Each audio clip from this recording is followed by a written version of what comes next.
This video is about House of the Dragon Season 2 Episode 1 recap. So ఎవరైనా ఆ episode ని చూడని వాళ్ళు ఉంటే స్పాయిలర్ అలర్ట్. ఈ వెబ్ సిరీస్ లో క్యారెక్టర్స్ నేమ్స్ కొంచెం డిఫికల్ట్ గా ఉంటాయి. సో నేను ఎవరి పేరైనా తప్పుగా పలికి ఉంటే sorry for that. So welcome to MyV productions. నా వీడియోస్ మీకు నచ్చినట్టయితే లైక్ చేయండి and please subscribe to my channel if you are not subscribed yet. Episode 1 opening scene లో మనం చూస్తాం జేస్ క్రెగన్ స్టార్క్ ని కలవడానికి నార్త్ కి వెళ్తాడు.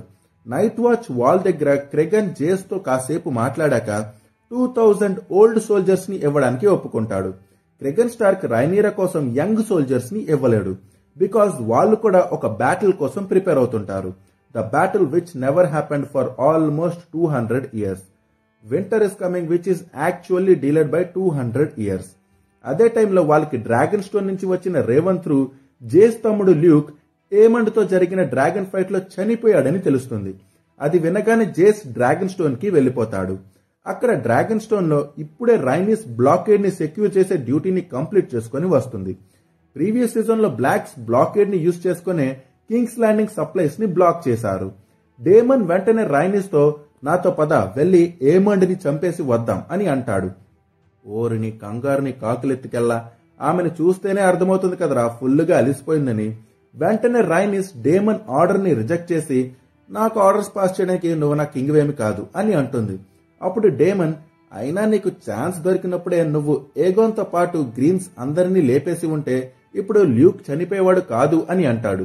లాస్ట్ సీజన్ లో డ్రాగన్ పిట్ సీన్ గుర్తుందిగా, దాని గురించే డేమన్ అంటుంది. డ్రిఫ్ట్ మార్క్ లో కార్లిస్ ఎలెన్ ఆఫ్ హల్ అనే వ్యక్తిని కలుసుకుంటాడు. స్టెప్ స్టోన్ ఫైట్ తర్వాత కార్లిస్ ని కాపాడింది ఎలెనే. కార్లిస్ చెప్పడంతో ఎలెన్ ఒక స్పెషల్ డాగర్ ని తయారు చేస్తాడు. ఆ డాగర్ ని కార్లిస్ యాక్చువల్లీ తన కొడుకు లెనార్ కోసం అడుగుతాడు. అయితే లెనార్ చనిపోయాడు అనుకుంటున్న కార్లిస్ ఇక ఆ డాగర్ అవసరం తనకి లేదు అనుకుంటాడు. ఇక కింగ్స్ ల్యాండింగ్ లో కింగ్ ఎగోన్ ద సెకండ్ తన కొడుకు జెహెరిస్ ని వెతుకుతూ హెలెనాతో జెహెరిస్ నా వారసుడు, సో తను ఇప్పటి నుంచే స్మాల్ కౌన్సిల్ మీటింగ్స్ అటెండ్ అవడం బెటర్ అని అంటాడు. అప్పుడు హెలెనా ఎగాన్ తో ఇక్కడ తిరిగే ఎలుకల వల్ల నాకు భయం వేస్తుంది అని అంటూ జెహెరిస్ బెడ్ వైపు చూస్తుంది. ఇది ఒక కైండ్ ఆఫ్ ప్రాఫెసీ. సీజన్ 1 లో కూడా హెలెనా ఇలాంటివే చాలా చెప్పింది అండ్ అవన్నీ నిజమయ్యాయి కూడా. బట్ స్టిల్ వాటిని ఎవరూ పెద్దగా పట్టించుకోరు. ఇప్పుడు కూడా ఎగాన్ హెలెనా మాటల్ని ఆ బొక్కలే అనుకొని వెళ్లిపోతాడు. సర్ క్రిస్టియన్ కోల్ ఆలిసెంట్ ని ప్రొటెక్ట్ చేయడమే కాకుండా సాటిస్ఫై కూడా చేస్తుంటాడు. ఆలిసెంట్ బాగా సాటిస్ఫై అయ్యాక ఇదే లాస్ట్ టైం, ఇంకెప్పుడు ఇలాంటివి మన మధ్య వద్దు అని ఒక స్వీట్ వార్నింగ్ ఇస్తుంది. లారిస్ ఆలిసెంట్ ని కలిసి కాసల్లో ఉండే ద్రోహుల్ని చంపేశా అని చెప్తాడు. స్మాల్ కౌన్సిల్ మీటింగ్ లో ఎగాన్ జెహరిస్ కోసం మాస్టర్ ఆఫ్ ద కాయిన్ ని గుర్రంగా మారాలని చెప్తాడు. బట్ ఆలిసెంట్ అలా జరగకుండా ఆపేస్తుంది. ఎగాన్ స్మాల్ కౌన్సిల్ మీటింగ్ కి ఏమన్ ని కూడా పిలుస్తాడు. యాక్చువల్లీ టార్గేరియన్ వార్ ని స్టార్ట్ చేసింది ఏమన్ భయాని. ఎగాన్ స్మాల్ కౌన్సిల్ మీటింగ్ లో తమ దగ్గరున్న డ్రాగన్స్ ని తీసుకుని బ్లాకెడ్ పైన అటాక్ చేద్దాం, అలానే రైనీరాని చంపేస్తే తమకి ఉన్న ప్రాబ్లమ్స్ అన్ని సాల్వ్ అయిపోతాయి అన్నట్టు మాట్లాడతాడు. అలానే ఎగాన్ పిటిషన్స్ వినేటప్పుడు వెనక ముందు ఏం ఆలోచించకుండా పిటిషనర్స్ రిక్వెస్ట్స్ ని యాక్సెప్ట్ చేసేవాడు. ప్రతిసారి ఆటో వెళ్లి రాజుగారు మీరిలా చేస్తే మన రాజ్యం ఓం భీం బుషే అని ఎగాన్ కి చెప్పాల్సి వచ్చేది. చూస్తుంటే Aegon is not fit for the Iron Throne అని ఇండికేట్ చేస్తున్నట్టు అనిపిస్తుంది.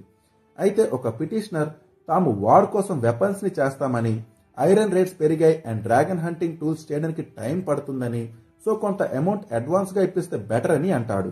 ఎగాన్ వెంటనే ఆటోని మినిమం దేకకుండా ఎస్ మీ వెపన్స్ ఉంటేనే మేము వార్ గెలవగలం అని చెప్పి మీకు మీ అడ్వాన్స్ దొరుకుతుందని అంటాడు. ఇక ఆ మీటింగ్ తర్వాత లారిస్ ఎగాన్ ని కలిసి ఈ ఆటోగాడు పెద్ద మ్యానిపులేటర్ గాడు, నువ్వు నీకోసం ఒక కొత్త హ్యాండ్ ఆఫ్ ది కింగ్ ని ఎంచుకునే టైం వచ్చింది అని అంటాడు. రైనీరా ల్యూక్ బాడీని వెతుకుతూ ఉంటుంది. ఆమెకి ల్యూక్ చనిపోయాడని నమ్మడానికి ఒక సాలిడ్ ప్రూఫ్ కావాలి. అదే టైంలో రైనీరా ల్యూక్ డ్రాగన్ అయిన ఎరాక్స్ ది విరిగిపోయిన రెక్కని చూస్తుంది. అది చూసిన వెంటనే ఇక తన కొడుకు లేడు అన్న విషయాన్ని రైనీరా యాక్సెప్ట్ చేస్తుంది. ఆటో ఆలిసెంట్ తో ఇక గొడవ పడకుండా గ్రీన్స్ గెలవడం అసాధ్యమని అంటాడు.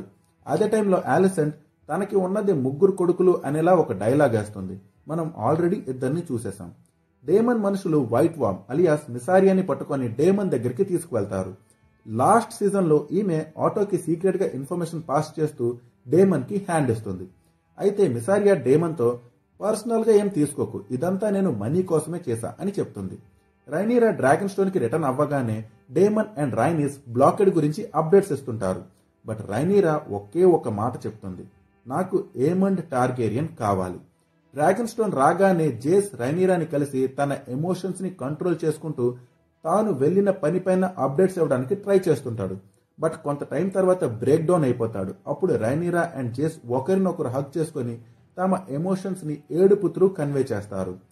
రైనీరా ఆర్డర్ వేయగానే డేమన్ మిసారియా దగ్గరికి వెళ్ళిపోతాడు. ఇప్పుడు డేమన్ కి తనని కింగ్స్ ల్యాండింగ్ కి తీసుకువెళ్లగలిగే ఒక వ్యక్తి పేరు కావాలి. ఒకవేళ మిసారియా ఆ పేరు చెప్తే డేమన్ ఆమెని వదిలేస్తా అని అంటాడు. అప్పుడు మిసారియా వెంటనే ఒక వ్యక్తి గురించి చెప్తుంది. అయితే మిసారి చెప్పిన ఆ వ్యక్తి కాసల్ మెయిన్ గార్డ్ గా పనిచేస్తుంటాడు. ఒకవైపు డ్రాగన్ స్టోన్ లో ఒక ఎంటీ చితాన్ని కాల్చి ల్యూక్ కి ట్రిబ్యూట్ ఇస్తుంటే, అదే టైంలో ఇంకోవైపు కింగ్స్ ల్యాండింగ్ లో ఆలిసెంట్ క్యాండిల్స్ ని వెలిగించి ల్యూక్ కి ట్రిబ్యూట్ ఇస్తుంది. అంటే ఆలిసెంట్ కి రైనీరా అండ్ ఆమె ఫ్యామిలీ పైన ఇంకా అఫెక్షన్ ఉందన్నమాట. ఏమన్ క్రిస్టియన్ కోల్ తో చిట్ చాట్ చేస్తూ నాకు ఈ ఆలిసెంట్ అండ్ ఆటో మెథడ్స్ అస్సలు నచ్చట్లా అని అంటాడు. అప్పుడు కోల్ అయినా నువ్వు ఆలిసెంట్ మాటలకి రెస్పెక్ట్ ఇవ్వాలి అని చెప్తాడు. ఆలిసెంట్ కి తన ఫ్రెండ్ రైనీరా పైన ఉన్న సాఫ్ట్ కార్నర్ వల్ల ఫ్యూచర్ లో మనం బిస్కెట్ అయ్యే ఛాన్సెస్ చాలా ఉన్నాయని ఏమండ్ అనుకుంటాడు. అప్పుడే ఆటో అక్కడికి వస్తాడు. ఆటో కోల్ ని బయటికి పంపి ఏమండ్ తో నువ్వు ఎగాన్ అండ్ ఆలిసెంట్ కి తెలియకుండా నీ ఓన్ స్ట్రాటజీస్ ప్లాన్ చేయడం నాకు అస్సలు నచ్చట్లే అని అంటాడు. నువ్వు కూడా ఎగాన్ లా ఎడ్డిగా డెసిషన్స్ తీసుకోకు, అట్లీస్ట్ ఒక్కడైనా కొంచెం ఆలోచించి డెసిషన్స్ తీసుకుంటే బాగుంటుందని అంటాడు. ఆటో మాటలు మెల్లమెల్లగా ఏమండ్ పైన ఎఫెక్ట్ చూపిస్తాయి. డేమన్ కింగ్స్ ల్యాండింగ్ చేరుకొని మిసారియా కాంటాక్ట్ ని కలుస్తాడు. లకీలీ ఆ కాంటాక్ట్ ముందు డేమన్ గోల్డ్ క్లోక్ ఆర్మీలో ఉండేవాడు. డబ్బులు ఇవ్వగానే ఆ కాంటాక్ట్ డేమన్ కోసం వర్క్ చేయడానికి ఒప్పేసుకుంటాడు. కరెంట్లీ ఆ కాంటాక్ట్ నేమ్ ఇస్ బ్లడ్. అప్పుడు బ్లడ్ డేమన్ ని ఒక ఎలుకలు పట్టేవాడి దగ్గరికి తీసుకువెళ్తాడు. ఆ ఎలుకలు పట్టేవాడు King's castle or King's palace లో కూడా ఎలుకలు పడుతుంటాడు. సో అతనికి రెడ్ కీప్ లోకి వెళ్ళడానికి ఉండే అన్ని సీక్రెట్ వేస్ తెలుసు. ఈ ర్యాట్ క్యాచర్ పేరు చీజ్. చీజ్ గ్యాంబ్లింగ్ ఆడటం వల్ల చాలా అప్పుల్లో ఉంటాడు. సో మనీ ఇస్తే చీజ్ ఏ పని చేయడానికైనా రెడీ అయిపోతాడు. సో డేమన్ బ్లడ్ అండ్ చీజ్ ని రెడ్ కీప్ లోకి వెళ్లి ఏమండ్ ని చంపే పని అప్పచెప్తాడు. ఒకవేళ ఏమండ్ దొరకకపోతే బ్యాకప్ ప్లాన్ గా సన్ ఫర్ ఎ సన్ అని డేమన్ ఆర్డర్స్ పాస్ చేస్తాడు. బ్లడ్ చీజ్ చెప్పే రూట్ ని ఫాలో అవుతూ ప్యాలెస్ లోకి వెళ్లిపోతాడు. ఎగాన్ థ్రోన్ రూమ్ లో గార్డ్స్ తో కలిసి మంచి పటాస్ మూడ్ లో ఉంటాడు. అయితే బ్లడ్ అండ్ చీజ్ ఎంత వెతికినా ఏమండ్ దొరకడు. అప్పుడు చీజ్ హెలినా రూమ్ లోకి వెళ్తాడు. ఇప్పుడు వాళ్ళు ప్లాన్ బి ని ఎగ్జిక్యూట్ చేద్దామని ఫిక్స్ అవుతారు. A son for a son. Alicent కొడుకు మిస్ అయితేనే ఎగాన్ కొడుకున్నాడుగా, వాడిని లేపేద్దామని బ్లడ్ అండ్ చీజ్ ఫిక్స్ అవుతారు. అయితే హెలినా పిల్లలు జెహెరిస్ అండ్ జెహెరా ట్విన్స్ అవడం వల్ల ఒకేలా ఉంటారు. కాస్త బెదిరించాక హెలినా తన హ్యాండ్ తో తనే జెహెరిస్ అని చూపిస్తుంది. ఇక బ్లడ్ అండ్ చీజ్ హెలినాని కంప్లీట్ గా వదిలేసి జెహెరిస్ తల నరికి చంపే పనిలో బిజీ అయిపోతారు. బికాస్ వాళ్ళు డేమన్ కి పని పూర్తి చేసినట్టు ప్రూఫ్ కూడా చూపించాలి. బ్లడ్ అండ్ చీజ్ జెహెరిస్ తల నరికి చంపడంలో బిజీగా ఉన్న టైంలో హెలినా సైలెంట్ గా జెహెరాని తీసుకుని అక్కడి నుంచి వెళ్లిపోతుంది. అసలు ఏం చెయ్యాలో తెలియని హెలినా జెహెరాని తీసుకుని తిన్నగా ఆలిసెంట్ రూమ్ కి వెళ్లిపోతుంది. ఆ టైంలో మన ఆలిసెంట్ అండ్ కోల్ మంచి చికుం చికుం భంగిమలు వేస్తుంటారు. ఆ టైంలో హెలినాని అలా చూసిన ఆలిసెంట్ కంగారుగా ఏమైందని అడుగుతుంది. హెలినా వాళ్ళు బాబుని చంపేశారు అని అంటుంది. అది వినగానే ఆలిసెంట్ మైండ్ బ్లాక్ అయిపోతుంది. అండ్ ఇక్కడితో ఎపిసోడ్ 1 ఎండ్ అయిపోతుంది.